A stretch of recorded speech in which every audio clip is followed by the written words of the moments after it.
رب کی زمین پہ رہنا ہے تو اس کے فرما بردار بن کر رہیں، جس رب کا رزق کھانا ہے تو اس کے فرما بردار بن کے رہیں، جس رب کو جان دینی ہے تو اس کے لیے تیاری کر کے چلیں، جس کو حساب دینا ہے تو اس حساب کے لیے اپنے آپ کو تیار کر کے چلیں۔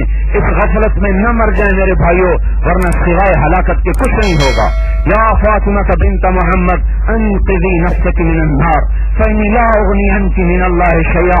اللہ کا رسول اور آگے بیٹی فاطمہ، جن کو جنت کی عورتوں کا سردار خود اپنی زبان سے کہا کہ آج میرے پاس ایک فرشتہ آیا ہے جو آج سے پہلے کبھی نہیں آیا اور مجھے آ کے خوشخبری دے گیا ہے کہ میری یہ بیٹی فاطمہ جنت کی عورتوں کی سردار ہے اور یہ میرے دو بیٹے حسن اور حسین جنت کے نوجوانوں کے سردار ہیں۔ پھر ان کو کہہ رہے ہیں اے فاطمہ محمد کی بیٹی، اپنے آپ کو جہنم سے خود بچانا، میں نہیں تمہیں چھڑا سکتا۔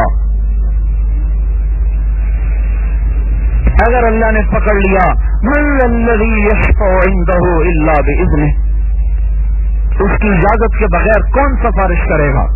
کوئی نہیں چھڑا سکتا جب تک اللہ نہ چاہے، کوئی سفارش نہیں کر سکتا جب تک اللہ اجازت نہ دے، رسول پاک بھی سفارش نہیں کر سکتے جب تک اللہ اجازت نہ دے۔ من الذی یشفع عنده الا باذنہ، کوئی ہے اس کی اجازت کے بغیر منہ سے بول سکے؟ تو میرے بھائیوں، اتنی بڑی خاتون کو اتنی بڑی ہستی کہہ رہی ہیں خود بچانا اپنے آپ کو دوزخ سے۔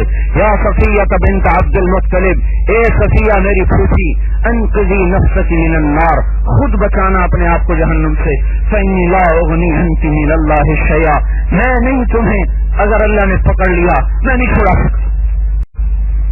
یہ دو ٹکے کے عدالتوں میں کیس لگتے ہیں، لوگ ہزاروں روپے خرچ کر کے وکیل رکھتے ہیں، سزاؤں کے خوف سے کانپتے سفارشیں تلاش کرتے ہیں۔